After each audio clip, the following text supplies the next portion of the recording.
Vaccination മൂലമായിരിക്കും അല്ലെങ്കിൽ നമ്മളെ pregnancy സമയത്ത് ഉണ്ടാകുന്ന എന്തെങ്കിലും പ്രശ്നങ്ങൾ മൂലമായിരിക്കും കുട്ടി ഓട്ടിസ്റ്റിക് ആവുന്നതെന്ന് ആളുകൾ ഇങ്ങനെ വിചാരിച്ച് വെച്ചിട്ടുണ്ടാവും. അതിലെന്തെങ്കിലും ബന്ധമുണ്ടോ? വാക്സിനേഷൻ മൂലമാണ് കുട്ടിക്ക് ഓട്ടിസം വരുന്നതെന്നുള്ളതിന് ശാസ്ത്രീയമായിട്ടുള്ളൊരു അടിത്തറയില്ല.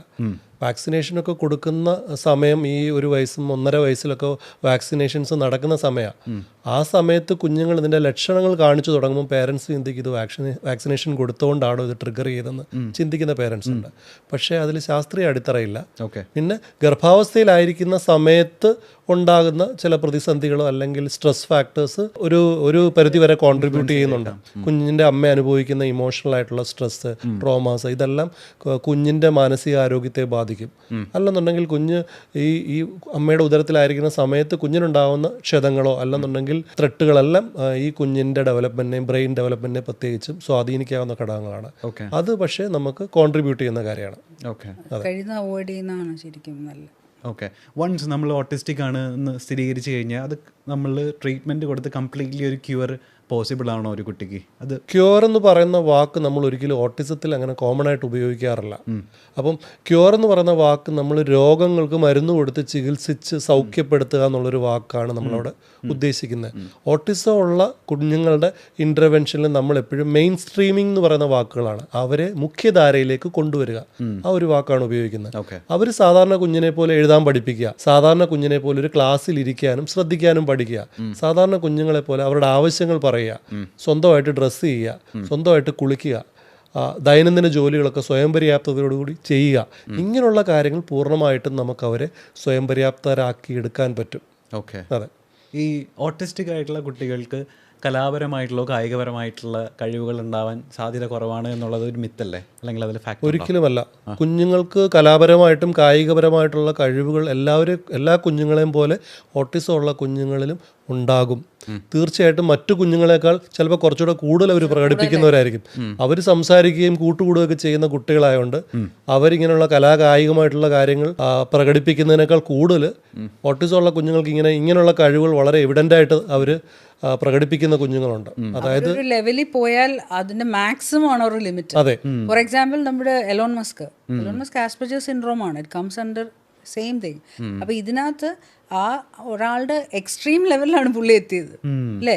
അതുപോലെ ഞങ്ങളുടെ ഒരു കുട്ടി ഈ പ്രാവശ്യം കാനഡ ഹാസ് ഗോട്ട് ടാലന്റിലെത്തി. He can name all the flags. Within ഒരു സെക്കൻഡിൽ പുള്ളിക്ക് എല്ലാ ഫ്ലാഗ്സും നെയിം ചെയ്യാൻ പറ്റും. ഈ കഴിഞ്ഞ ഓഗസ്റ്റ് 15 ഞങ്ങളുടെ ഒരു കുട്ടി വേമ്പനാട് കായൽ 4 വയസ്സിൽ നീന്തി without any support. Record Guinness റെക്കോർഡിലേക്ക് പോവുകയാണ്. അപ്പൊ അതാ ഞാൻ പറഞ്ഞത്, ഇവര് ട്രൈ ചെയ്യുന്നത് ഭയങ്കര ഒരു എക്സ്ട്രീം ലെവലിൽ ചെന്ന് നിൽക്കുകയുള്ളൂ. അതായത് ദൈവം കഴിവാണ്. അതെ, നമുക്ക് എന്തെങ്കിലും കാര്യങ്ങൾ ഒരു കുറവുണ്ടെങ്കിൽ മറ്റൊരു ഏരിയ ആയാലും അത് ബാലൻസ് ചെയ്യാനായിട്ട് കഴിവ് വളരെ കൂടുതലായിരിക്കും. അപ്പം അസാധ്യമായിട്ട് 5 ഡിജിറ്റ് 6 ഡിജിറ്റ് മൾട്ടിപ്ലിക്കേഷൻ ഡിവിഷൻ ഒക്കെ നിമിഷ നേരങ്ങൾ കൊണ്ട് ചെയ്യുന്ന കുഞ്ഞുങ്ങളുണ്ട്. നമ്മളൊരു പാട്ട് പാടിക്കൊടുത്തു കഴിഞ്ഞാൽ കീബോർഡ് പഠിക്കാത്ത കുട്ടികൾ പോലും കീബോർഡിൽ വായിച്ച് കേൾപ്പിക്കുന്നവരുണ്ട്. അപ്പോൾ അസാധ്യമായിട്ടുള്ള കഴിവുകളുള്ള കുഞ്ഞുങ്ങളും ഉണ്ട്. അതെ. ഇനി അടുത്തൊരു അത് മിത്താണോ അറിയില്ല. അതായത് അവർക്ക് ഇമോഷൻസ് ബേസിക്കലി കുറവായിരിക്കും. അതായത് ദേഷ്യമാണെങ്കിലും അതുപോലെ തന്നെ മറ്റ് വിചാരങ്ങളൊക്കെ മറ്റ് കുട്ടികളെ അപേക്ഷിച്ച് ഓട്ടിസ്റ്റിക് കുട്ടികൾക്ക് കുറവായിരിക്കും എന്ന് പറയുന്നത് അതിൽ എത്രമാത്രം സത്യമുണ്ട്, അല്ലെങ്കിൽ അങ്ങനെ തന്നെയാണോ? ഒരിക്കലും അല്ല. എല്ലാ കുഞ്ഞുങ്ങൾക്കുള്ളതുപോലെ തന്നെ ഇവർക്കും ഇമോഷൻസ് ഉണ്ട്. പക്ഷേ ഒരു ടിപ്പിക്കലി ഡെവലപ്പിംഗ് ചൈൽഡ് ഇമോഷൻസ് പ്രകടിപ്പിക്കുന്നത് പോലെ ഇവർക്ക് പ്രകടിപ്പിക്കാൻ കഴിയുന്നില്ല. അല്ലെങ്കിൽ മറ്റുള്ളവരുടെ ഇമോഷൻസ് സാധാരണ കുഞ്ഞുങ്ങൾ മനസ്സിലാക്കി പ്രതികരിക്കുന്ന പോലെ ഇവർക്ക് പ്രതികരിക്കാൻ കഴിയത്തില്ല. അപ്പോൾ ഇമോഷൻസ് പ്രകടിപ്പിക്കുന്നതിലും ഇമോഷൻസ് മറ്റുള്ളവർക്ക് മനസ്സിലാക്കുന്നതിലും അത് മോഡുലേറ്റ് ചെയ്യുന്നതിലുമാണ് ഇവർക്ക് ബുദ്ധിമുട്ട്. പക്ഷേ സാധാരണ കുഞ്ഞുങ്ങൾക്കുള്ള പോലെ തന്നെ ദേഷ്യവും സങ്കടവും വിഷമവും അല്ലേ, സ്നേഹവും എല്ലാം അവർക്കുണ്ട്. പക്ഷെ അത് ഒരു സാധാരണ കുഞ്ഞുങ്ങളെ പോലെ അത് പ്രകടിപ്പിക്കാൻ അവർക്ക് കഴിയുന്നില്ല. ഇതുപോലെ നമ്മൾ സിനിമകളിൽ നിന്ന് കിട്ടിയിട്ടുള്ള കുറച്ച് സാധനങ്ങളാണ്. അതായത് ഓട്ടിസ്റ്റിക് കുട്ടികളാണോ അവരുടേതായിട്ടുള്ള ലോകത്ത് എൻഗേജ്ഡ് ആയിരിക്കും, മറ്റുള്ളവരുടെ കാര്യങ്ങൾ അവർ ഇടപെടില്ല, ശ്രദ്ധ കൊടുക്കില്ല, അവരവരുടെ ലോകത്തിൽ മാത്രമേ ശ്രദ്ധിക്കുകയുള്ളൂ എന്നുള്ളത്. അതങ്ങനെ തന്നെയാണ് നമ്മൾ വായിച്ചെടുക്കേണ്ടത്? ഒരിക്കലും അല്ല. കാരണം ഏറ്റവും ഇഷ്ടപ്പെടുന്നത് നോർമൽ സ്കൂളിൽ പോകുമ്പോഴാണ്. നമ്മുടെ ട്രീറ്റ്മെന്റ് ഒക്കെ കഴിഞ്ഞിട്ട് ഇവർ പോകുന്നത് ഞങ്ങൾ സ്പെഷ്യൽ സ്കൂൾസിൽ വിടുന്നില്ല. നോർമൽ സ്കൂളുകളിൽ ഒരു ദിവസം 1 മണിക്കൂറോ 2 മണിക്കൂറോ അങ്ങനെയാണ് നമ്മൾ സ്കൂളിങ് ഇവർക്ക് സ്റ്റാർട്ട് ചെയ്യുന്നത്. ഇവർക്ക് ഭയങ്കര ഇഷ്ടമാണ് സ്കൂളിൽ പോകാൻ. ഈ ട്രീറ്റ്മെൻറ്റ് അങ്ങോട്ട് കഴിഞ്ഞ് ഒരു സ്കൂളിൽ പോയി കഴിഞ്ഞാൽ സ്കൂളിംഗ് അവേഴ്സ്, മറ്റുള്ളവരോട് ഇൻട്രാക്ട് ചെയ്യാണ് ഗ്രൂപ്പിൽ, അതുപോലെ സ്കൂളിൽ പലപ്പോഴും നല്ല പെർഫോമേഴ്സ് ആയിട്ട് ഇവർ വരുന്നതായിട്ട് കണ്ടിട്ടുണ്ട്. കൂട്ടുകാരോട് ഇടപെടാനും, മനസ്സിലായി, ഗ്രാജുവലി ഇപ്പം ഇനിഷ്യലി അത്രയും ഇൻട്രാക്ട് ചെയ്യാത്തൊരു കുട്ടി പോകെ പോകെ കൂടുതലായിട്ട് ക്ലാസ്മേറ്റ്സുമായിട്ട് ഇൻട്രാക്ട് ചെയ്യുന്നതായിട്ട് നമ്മൾ കണ്ടിട്ടുണ്ട്. അപ്പം അതിനർത്ഥം അവരുടെ ഒരു വേൾഡിൽ അവരുടെ പരിമിതി മൂലം അവരങ്ങനെ ആയിപ്പോയതാണ്. പ്രോപ്പർ ഒരു ട്രെയിനിങ് കൊടുത്തു കഴിഞ്ഞാൽ തീർച്ചയായിട്ടും അവരുടെ ഫ്രണ്ട്സിൻ്റെ കൂടെ ഇടപെടാനും പ്രോഗ്രാം ചെയ്യാനും ഒക്കെ തോന്നും. നമ്മളവരെ കാണുമ്പോൾ അവരുടെ ലോകത്തെന്ന പോലെ അവർ പെരുമാറുന്നു, മറ്റുള്ളവരുമായിട്ട് ഇൻട്രാക്ട് ചെയ്യുന്നില്ല.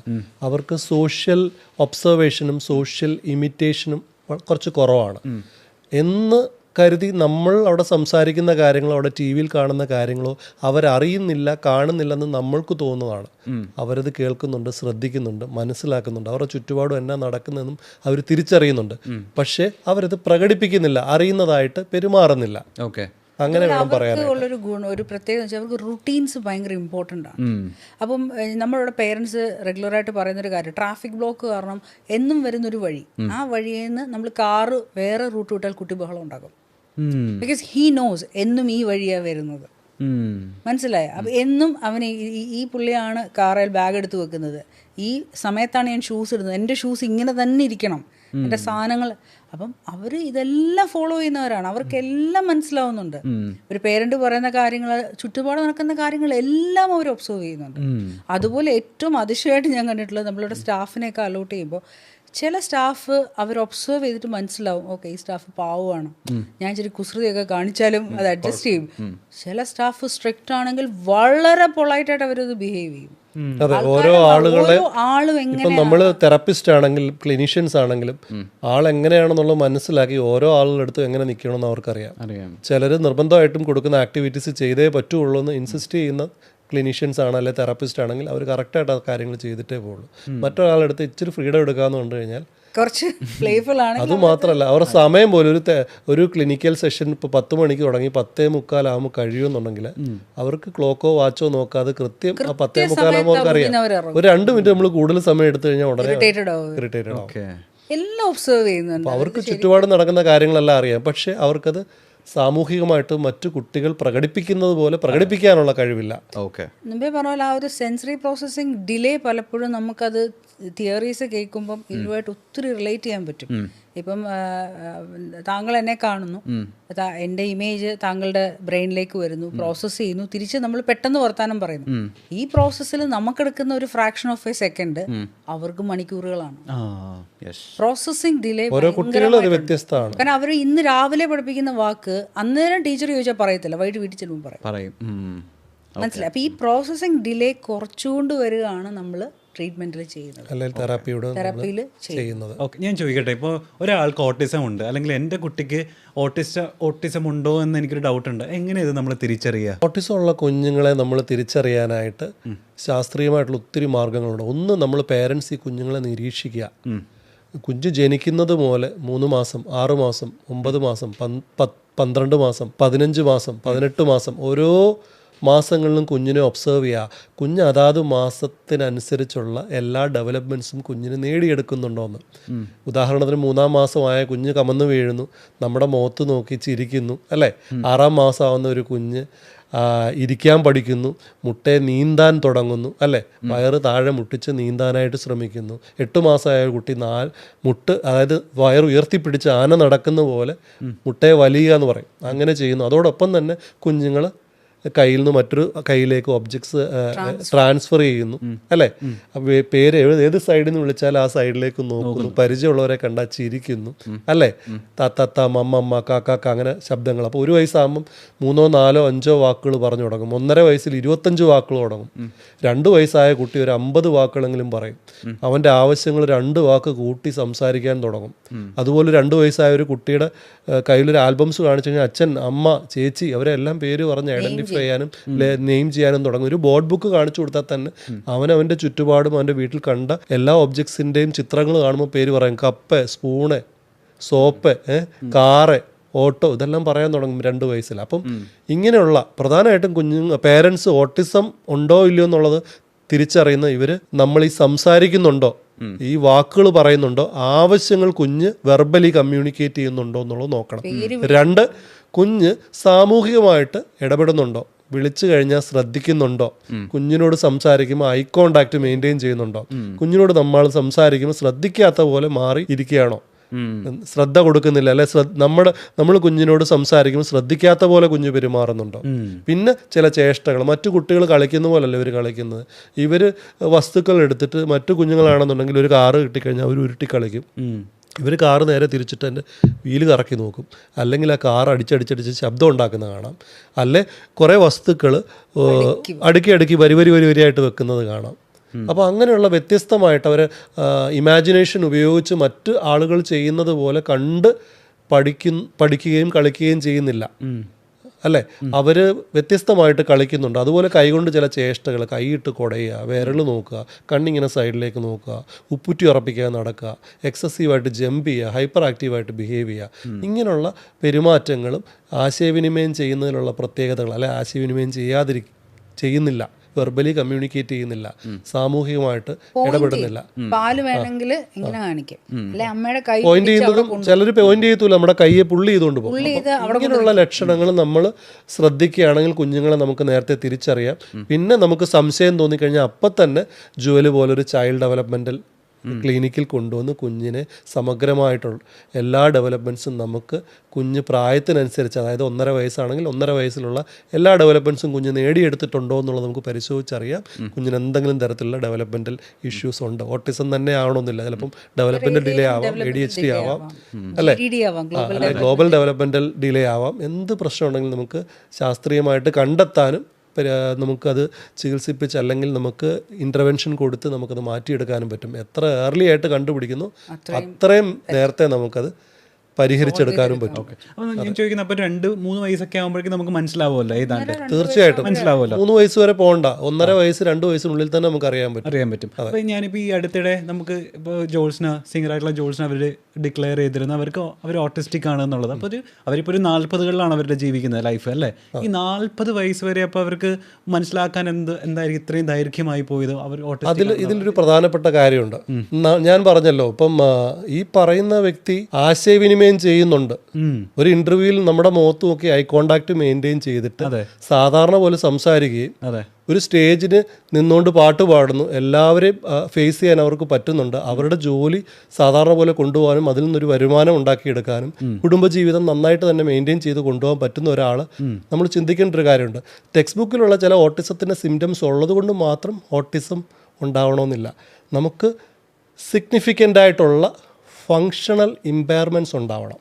ഈ ലക്ഷണങ്ങൾ ഉള്ളത് കൊണ്ട് എനിക്ക് ജോലിക്ക് സ്ഥിരമായിട്ട് പോകാൻ പറ്റുന്നില്ല, ഈ ലക്ഷണങ്ങൾ ഉള്ളതുകൊണ്ട് ആസ് എ ഹോം മേക്കർ എനിക്ക് എൻ്റെ റോൾ പെർഫോമൻസ് ശരിയായിട്ട് ചെയ്യാൻ പറ്റുന്നില്ല, എൻ്റെ കുഞ്ഞുങ്ങളെ ശരിയായിട്ട് വളർത്തിക്കൊണ്ടുവരാൻ പറ്റുന്നില്ല, എൻ്റെ ദൈനംദിന ജോലികൾ കൃത്യമായിട്ട് ചെയ്യാൻ പറ്റുന്നില്ല, അല്ലെന്നുണ്ടെങ്കിൽ എനിക്ക് സാമൂഹികമായിട്ട് നല്ല ബന്ധങ്ങൾ എസ്റ്റാബ്ലിഷ് ചെയ്യാൻ പറ്റുന്നില്ല.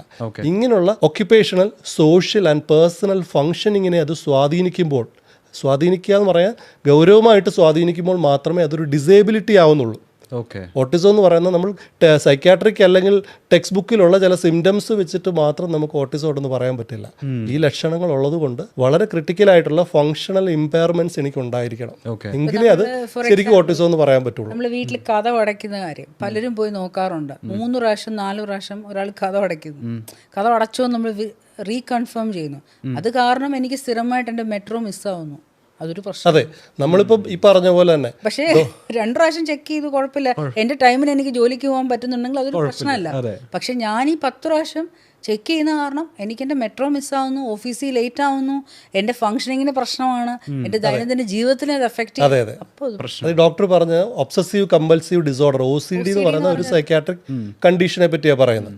അത് പ്രധാനമായിട്ടും ചെക്ക് ചെയ്യുന്നു, റിപ്പീറ്റഡ്ലി നമ്മൾ ചെക്ക് ചെയ്തുകൊണ്ടേയിരിക്കുന്നു. നമ്മളും ചെക്ക് ചെയ്യാറുള്ളതാണ്. നമ്മുടെ വീട് ലോക്ക് ചെയ്തിട്ട് നമ്മൾ 2 പ്രാവശ്യം പോയി ചെക്ക് ചെയ്യും, നമുക്കറിയാം അത് ലോക്കാണ്. എന്നാലും ഒരു പ്രാവശ്യം കൂടെ പോയി ചെക്ക് ചെയ്യും, 3 പ്രാവശ്യം ചെക്ക് ചെയ്യാം, 4 പ്രാവശ്യം, 7 പ്രാവശ്യം ചെക്ക് ചെയ്യാം. 8ാമത്തെ പ്രാവശ്യം സ്ഥിരമായിട്ട് ചെക്ക് ചെയ്യുന്നതിലൂടെ ഞാൻ എല്ലാ ദിവസവും ജോലിക്ക് പോകുന്ന ബസ് മിസ്സാവുന്നു, എല്ലാ ദിവസവും ഞാൻ ജോലിക്ക് ആബ്സെൻ്റ് ആവുന്നു, എനിക്ക് കൃത്യമായിട്ടുള്ള ശമ്പളം കിട്ടുന്നില്ല. അങ്ങനെ വരുമ്പോഴാണ് എനിക്കൊരു ചികിത്സ ആവശ്യമായിട്ട് വരുന്നത്. അപ്പോഴാണ് ശരിക്കും ഞാൻ ഒബ്സസീവ് കമ്പൽസീവ് ഡിസോർഡർ എന്ന് എനിക്ക് പറയാൻ പറ്റുള്ളൂ. ഓക്കെ. ഇപ്പൊ ഡെവലപ്മെന്റൽ ചെക്ക് ലിസ്റ്റ് നമ്മൾ നോക്കിക്കഴിഞ്ഞാൽ നമുക്ക് എല്ലാവർക്കും എന്തെങ്കിലും പ്രശ്നമുണ്ട്. ചിലർക്ക് പഠിക്കാൻ ബുദ്ധിമുട്ടുണ്ട്, ചില കുട്ടികൾക്ക് ക്ലാസ്സിൽ ടീച്ചേഴ്സ് പറയുന്ന എല്ലാവരെയും പോലെ മനസ്സിലാവുന്നില്ല, ചില കുട്ടികൾ പെട്ടെന്ന് പിക്കപ്പ്. അപ്പൊ അത് നമുക്കൊരു ഡിസബിലിറ്റി ആയിട്ട് എടുക്കാൻ പറ്റത്തില്ല. പക്ഷെ അത് നമ്മൾ കോപ്പപ്പ് ചെയ്ത് അതിനെ കോപ്പിംഗ് മെക്കാനിസംസ് വെച്ച് നമ്മൾ ജീവിതത്തിൽ സർവൈവ് ചെയ്യുന്നുണ്ടെങ്കിൽ അതിനെ നമുക്കൊരു ഡിസേബിൾഡ് കാറ്റഗറി എന്ന് പറയാൻ പറ്റില്ല. പക്ഷെ ഈ കുഞ്ഞുങ്ങൾ അത് കാരണം ലൈഫിൽ സ്ട്രഗിൾ ചെയ്യുവാണ്. ഇവിടെ റിയൽ ആയിട്ടുള്ള പ്രശ്നങ്ങൾ നമ്മൾ 18 വർഷമായിട്ട് നമ്മൾ കണ്ടുകൊണ്ടിരിക്കുകയാണ്.